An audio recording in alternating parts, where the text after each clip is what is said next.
गोपियां इस प्रकार से इस गोपी गीत के माध्यम से भगवान कृष्ण को खोज रही हैं। ध्यान देना, एक एक शब्द चिंतनीय है, स्मरणीय है, वर्णनीय है। गोपिकाएं कहती हैं, जयति तेधिकम जन्मना ब्रज ससुदत्रिहि। गोपिकाओं ने किस प्रकार से बुलाया, थोड़ा एक श्लोक का अर्थ करूंगा, है लंबा हो जाएगा, एक दो श्लोक का अर्थ करता हूं, थोड़ा सुनो ध्यान से। जयति तेधिकम, हे श्याम सुंदर, हे नंदनंदन, हे मुरली मनोहर, जन्मना ब्रज, आपका इस ब्रज में जन्म हुआ। आप ऐसा न सोचें कि आपका जन्म केवल नंद बाबा के लिए हुआ है। ध्यान देना, कभी लाला कन्हैया को कोई ये न कहे कि केवल मेरा ही है। ऐसा मत समझना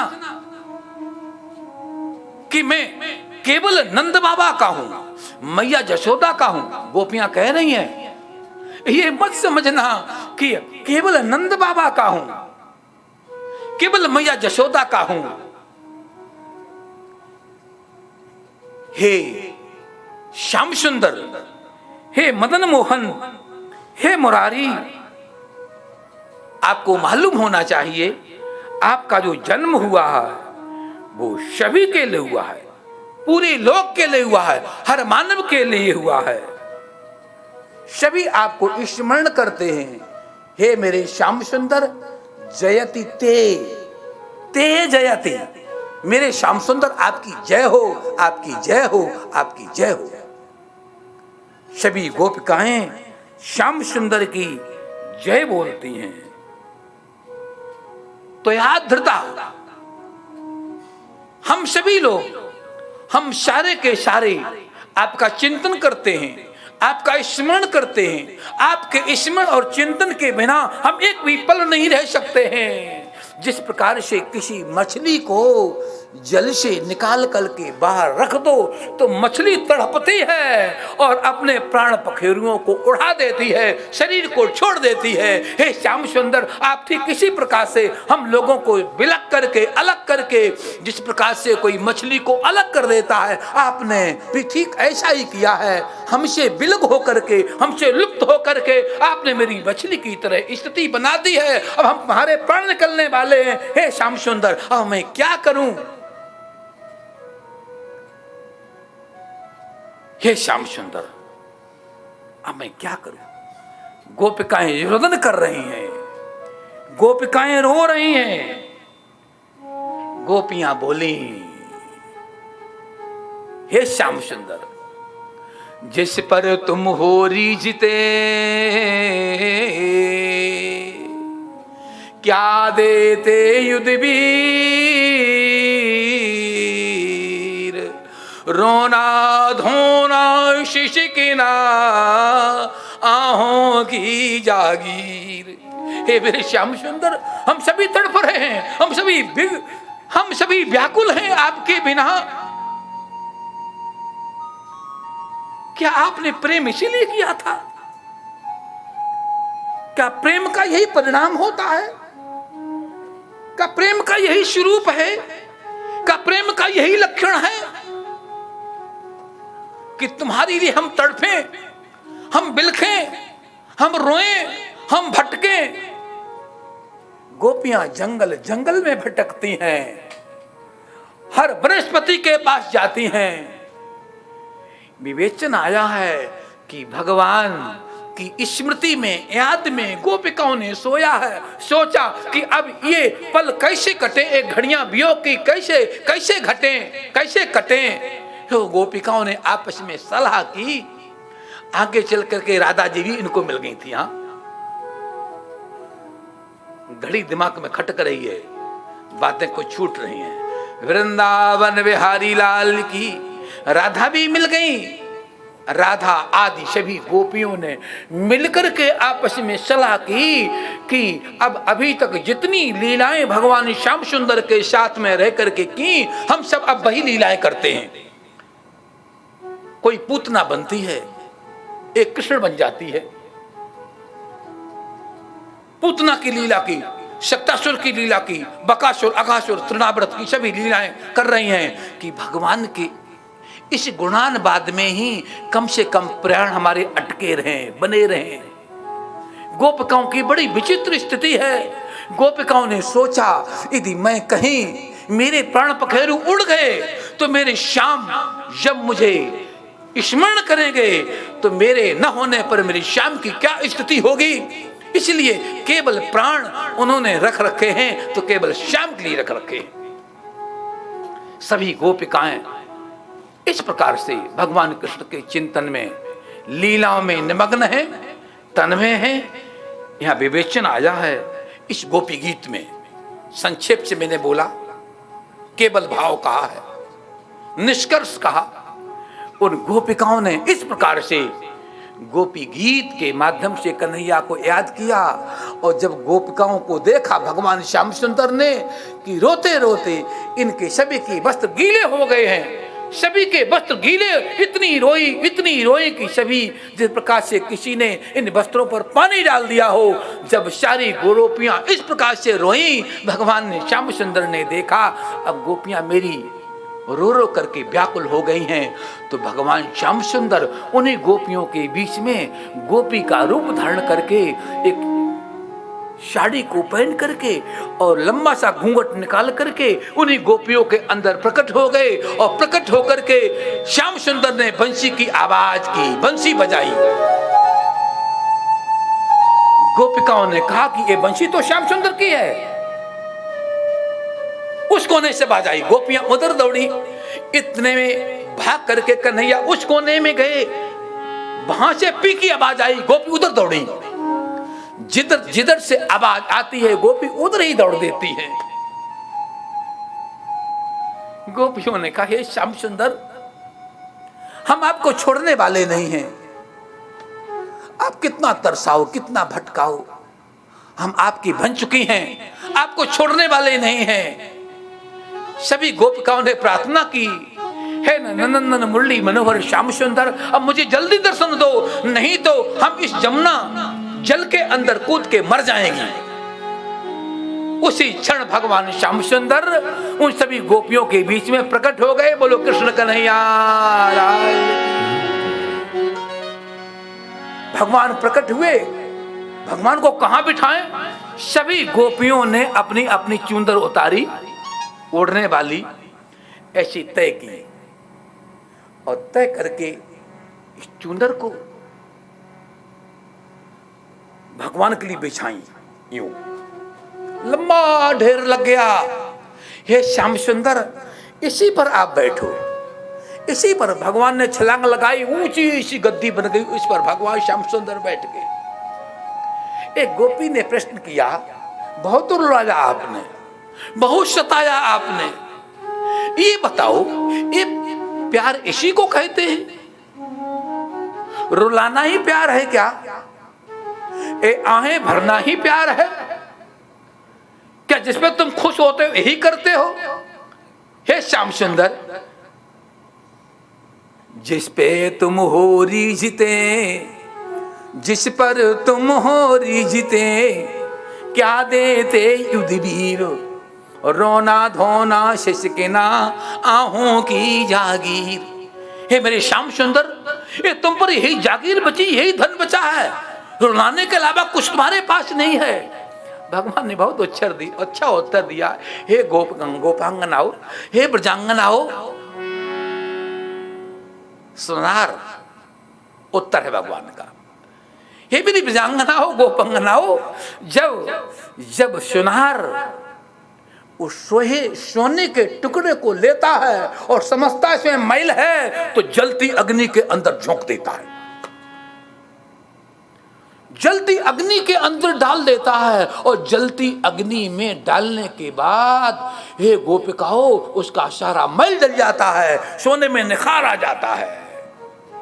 हे मेरी ब्रजांगनाओं, ये ब्रह की अग्नि है, ये वियोग की अग्नि है। मैंने तुम्हें वियोग रूपी अग्नि में डाल दिया और अग्नि में डालने से आपने रुदन किया, आप रोई और रोने से आपके जितने आंसू हैं वो निकल करके इस वस्त्र पर आए। मैं इस वस्त्र पर क्यों बैठा हूं? मैं इस वस्त्र पर क्यों बैठा हूं? इसलिए बैठा हूं, इसलिए बैठा हूं। भगवान ने बहुत अच्छा विवेचन किया। हे गोपांगनाओं, ये आंसू क्या है? ये आंसू क्या है? भगवान ने विवेचन किया है। ब्रजांगनाओं, ये आंसू मेरे भक्त के अंदर हृदय में जो कलमश होते हैं, उन कलमशों को मेरा भक्त रुदन के माध्यम से, आंसुओं के माध्यम से निकाल देता है। और जब रुदन करके वो कलमश निकल जाते हैं, हृदय शुद्ध हो जाता है, पावन हो जाता है, तब उसके मैं दिल में बैठता हूं।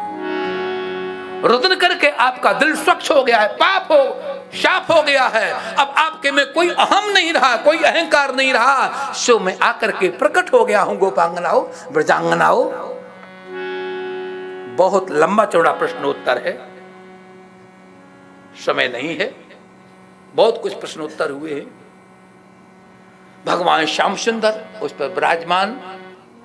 हे देवियों, ये आपके आंसू नहीं है, ये मेरी भक्ति क्या पुंज है, ये मेरे प्यार का पुंज है। मुझे इसकी बहुत कीमत है, मुझे इसका बहुत महत्व है। मैं इन आंसुओं को आंसू नहीं बल्कि भक्ति कहता हूं, मैं इन आंसुओं को भक्ति कहता हूं। हे ब्रजांगनाओं, हे गोपियों, जो मेरे लिए एक बार रो लेता है उसे जीवन में कभी फिर रोना नहीं पड़ता है, कभी रोने नहीं पड़ता है। हे ब्रजांगनाओं, जो दुनिया के लिए रोता है वो जन्म जन्मांतरों तक रोता ही रहता है, रोता ही रहता है, रोता ही रहता है। रोना है तो कृष्ण के लिए रो, कृष्ण को रो। दुनिया को क्या रोना है? दुनिया के लिए क्या रोना है? रोना है तो कृष्ण के लिए रो। हे ब्रजांगनाओं, आपने मेरे लिए रोया है, अब दोबारा तुम्हारा जन्म नहीं होगा, आप मुक्त होकर के मेरे स्वरूप को प्राप्त हो जाओगी। ऐसा भगवान श्याम सुंदर ने उनको वचन दिया। बोलो वृंदावन बिहारी लाल की। यहाँ पे वचन आ रहा है, यहाँ भगवान श्याम सुंदर ने थल रास लीला की है, थल रास लीला, जल रास लीला, नव रास लीला। यहाँ कई प्रकार हैं रास लीलाओं की और कई प्रकार हैं ब्रजांगनाओं के, गोपियाओं के, देव कन्या, यक्ष कन्या, गंधर्व कन्या, ऋषि कन्या, बहुत कन्याओं के। अधिक क्या, यहाँ साक्षात यहाँ पर शिव भी आ गए गोपी बन करके, शिव भी आ गए। अरे चंद्रमा भी गोपी बन गया। और तो क्या कहूं, जो कामदेव था वो भी गोपी बन गया। वो भी दिल से बजाओ, दिल से। कामदेव भी गोपी बन गया। कामदेव ने विचार किया, बड़ा सुंदर रास हुआ है, रास लीला चल रही है। कैलाश पर सूचना पहुंची कि भगवान श्याम सुंदर रास लीला कर रहे हैं। भोलेनाथ ने कहा, मैंने भगवान की सब लीलाओं का दर्शन किया है, सारी लीलाएं देखी, मैं इस लीला से वंचित क्यों रहूं? सो मैं तो इसी लीला को भी देखूंगा। पार्वती मैया से बोला, पार्वती तू सजदे कहाँ तैयार हो रही, कहाँ के लिए? बोले आपको नहीं बताना। बोले नहीं बताना पड़ेगा, मैं हर बात तेरे को बताता हूं, तू क्यों नहीं बताएगी? इसलिए नहीं बताऊंगी कि वहां आपकी एंट्री नहीं, प्रवेश नहीं, वो पुरुष जा ही नहीं सकता है। वो नारियों का कार्यक्रम है, वहां नारी रहेंगी। भगवान शंकर बोले, मैं कुछ नहीं जानता हूं, नारियों का कार्यक्रम है, नारियों का प्रोग्राम है, तो चल मैं भी नारी बन जाऊंगी, मैं भी नारी। भगवान बोले कि मैं भी नारी बन जाऊंगा, पर एक बात है, ध्यान देना। भगवान से पार्वती बोली, तुम नारी बन जाओगे, तुम्हें चलना कैसे आएगा? चाल तो पुरुष की है। शंकर बोले, ये सब तेरा काम सिखाना है, ये सब तेरा काम सिखाना है, कैसे चलना, कैसे बैठना, कैसे बोलना है। भगवान शंकर को मैया पार्वती ने चलना सिखाया जैसे नारियां चलती हैं, मत वाली चाल। एक बात ध्यान से सुनना शंकर जी, हम रहेंगे आगे आगे, तुम रहोगी पीछे पीछे, और कहीं ललता विशाखा गेट पे खड़ी होंगी और पूछ देंगी तो ज्यादा बोलना नहीं वहां, बस इशारा करना मेरी सास आगे जा रही, उससे पूछ लो। मेरी सास आगे है, उसको पूछो। बस भगवान तैयार हुए, गोकुल में प्रवेश किए, वृंदावन में प्रवेश किए, रासमंडल के पंडाल के गेट पे पहुंचे तो पैरों पे निगाह डाली विशाखा ललता ने, पैर तो बहुत मोटा लग रहा है, ये औरत का तो पैर लगता नहीं है, कपड़े तो औरतों के हैं सब, घूंघट निकाल रखा है। पार्वती को पूछा ये कौन है? बोले अभी भी शादी हुई है, मेरी बहू है। बहू है तो, पर फिर भी मन में शक है। सो तुरंत एकदम विशाखा ने एक हाथ पकड़ा, ललता ने हाथ पकड़ा, और हाथ पकड़ा तो बड़ा कड़क हाथ था। ये आदमी का तो हाथ लगता नहीं है, ये तो औरत का हाथ लगता नहीं, तो आदमी जैसा हाथ है, ये कौन है? सो तुरंत विशाखा ने एक हाथ से यूं घूंघट खोला, लंबी दाढ़ी, त्रिपुंड लगा हुआ है, ये तुम कैसे, कौन हो? अब क्या कहें, वो तो समझा के लाई थी बहू कह देना, अब तो घूंघट खोल दिया, बहू तो कह नहीं सकते।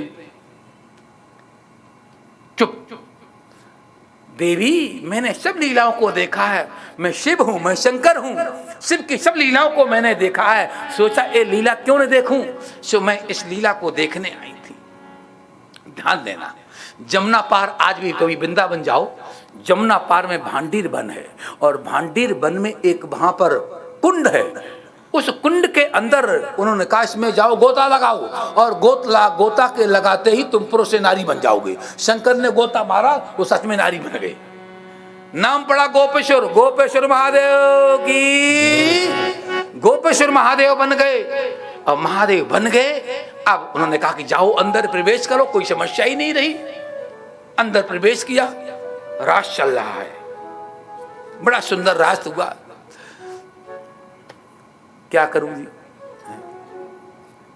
चलो कोई बात नहीं, मैं कट करता हूं, कट मारता हूं। वृंदावन बिहारी लाल की।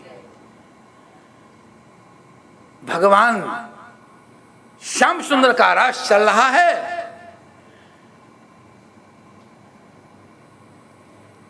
इधर गोपी बीच में श्याम, इधर गोपी बीच में श्याम, इधर गोपी बीच में श्याम, अगल में गोपी बगल में गोपी बीच में श्याम, ऐसे हर गोपी